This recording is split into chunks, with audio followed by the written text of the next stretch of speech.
पीले दांत वाली बहू। रंजना कभी ब्रश नहीं करती थी।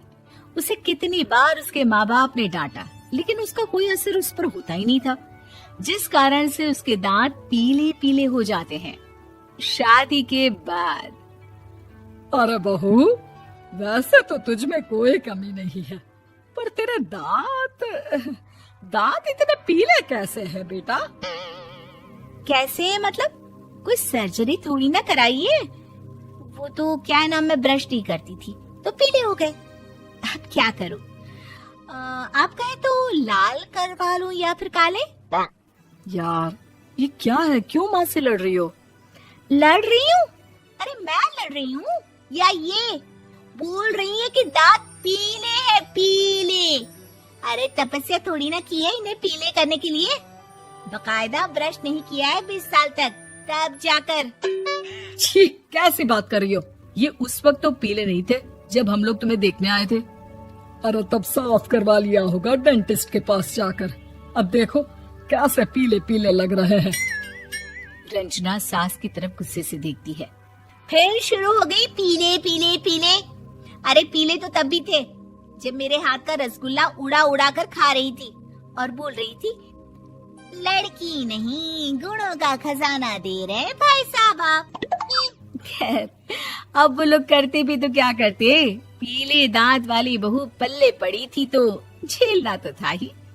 एक दिन कीर्तन में रंजना गाना गा रही थी।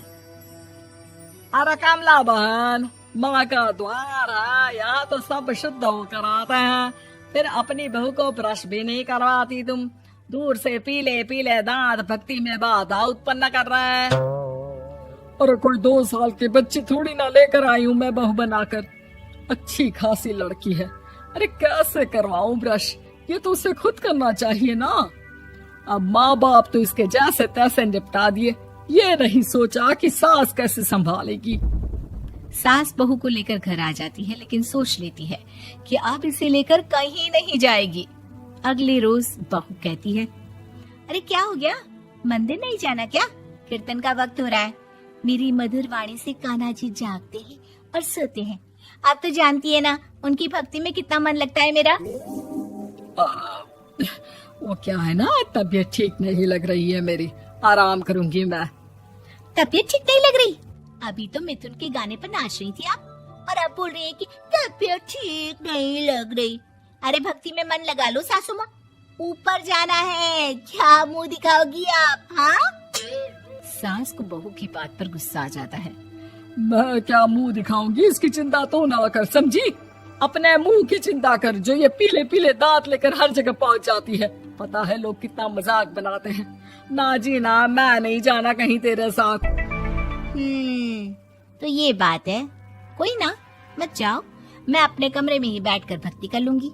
ऊपर वाला दांत थोड़ी ना देखता है, मन देखता है, भावना देखता है।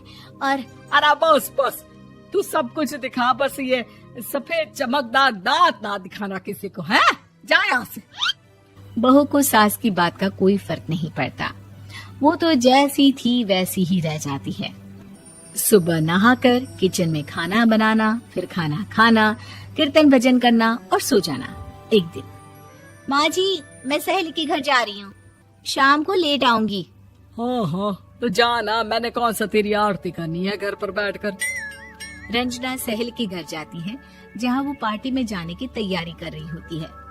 अरे शिखा, कहाँ जाने की तैयारी कर रही है? मैं गलत वक्त पर आ गई क्या? अरे नहीं यार, उल्टा सही वक्त पर आ गया। मैंने ये साड़ी और ज्वेलरी निकाली है यार, शाम को इनके ऑफिस की एक पार्टी में जाना है। बताना कैसा लग रहा है ये सब? नहीं यार, इस ड्रेस के साथ तो वो वाली ज्वेलरी अच्छी लगेगी। हाँ हाँ सही बोल रही है, मैंने ध्यान ही नहीं दिया। वैसे तो हमेशा से मस्त फैशन सेंस रखती है। तो बड़ा जाती होगी ना पति के साथ पार्टी में। रंजना कुछ नहीं बोलती, बस सोचती है कि यार काश ये बात सही हो जाती, पर मैं क्यों नहीं जाती पार्टी में? क्या इन लोगों की कोई पार्टी होती नहीं होगी? रंजना घर आती है और रात में पति से सवाल करती है, एक बात बताइए, आप मुझे किसी पार्टी में क्यों नहीं ले जाते? क्या आपकी यहाँ ऑफिस में पार्टी नहीं होती? पति बेचारा क्या कहता कि दांत पीले हैं तुम्हारे इसलिए। अरे कोई पार्टी होती नहीं हम लोगों के ऑफिस में, तो कहाँ से लेकर जाऊं? और मार्केट, मॉल, कहीं वीकेंड घूमना, कहीं तो। अरे यार, सारे हफ्ते में एक छुट्टी मिलती है, तो सोचता हूँ कि आराम ही कर लूं। क्यों? रंजना मन मार के रह जाती है। पहले कभी सास के साथ मंदिर जाया करती थी, लेकिन वो भी सास ने ले जाना बंद कर दिया। घर बैठी बैठी रंजना बोर हो जाती है। तभी उसे आइडिया आता है और वो मायके जाने का सोचती है। सासू माँ, 2 दिनों के लिए मम्मी के घर जा रही हूँ। अच्छा अच्छा, ठीक है, आराम से जा। और हाँ, माँ से कुछ अच्छी आदत सीख कर आना कि कैसे शरीर के हर भाग की तरह दांतों की सफाई भी जरूरी होती है, समझी? शुरू हो गई ना आप। वो लोग आपकी तरह नहीं है कि छोटी छोटी बात का बतंगड़ बना दे। उन लोगों के लिए मैं मायने रखती हूँ, ना कि मेरे पीले पीले दांत। रंजना माँ को बिना बताए उन लोगों को सरप्राइज देती है, लेकिन जैसे ही वो दरवाजे पर पहुंचती है, अंदर देखती है कि घर वाले कहीं जा रहे होते हैं। अब माँ, काश रंजना दीदी के दांतों वाली प्रॉब्लम नहीं होती, तो वो भी हम लोगों के साथ चलती ना बुआ जी की बेटी की शादी में। हाँ बेटा, लेकिन अब उसे कौन समझाए कि उसको उसके पीले दांत नहीं दिखते, लेकिन उसके आसपास के लोगों को कितना एम्बैरेसिंग फील कराते हैं। मुझे तो कितनी बार उसके स्कूल की टीचर ने शिकायत की कि उसके साथ कोई लड़की बैठना भी नहीं चाहती, और ना ही कॉलेज में कोई उससे बात करना चाहता था।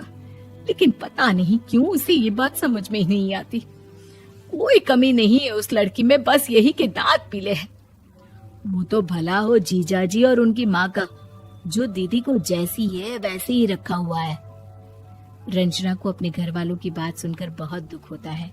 वो सोचती है कि वो क्या करे, लेकिन फिर वो सीधा डेंटिस्ट के पास जाती है, अपने दांत चमकाती है और कसम खाती है कि वो रोज ब्रश करेगी। अरे क्या हो गया? तुम तो 2 दिनों के लिए गई थी ना, पर कोई ना, अच्छा है, चलो आ गई तो। रंजना सास के सामने आकर खड़ी हो जाती है और पूरी स्माइल करती है, उसके चमकदार दांतों को दिखाती हुई। हैं? चले मंदिर। माँ, मुझे माफ कर दीजिए, मैंने आप लोगों को बहुत एम्बैरेसिंग फील करवाया। मैं आज से रोज ब्रश करूंगी।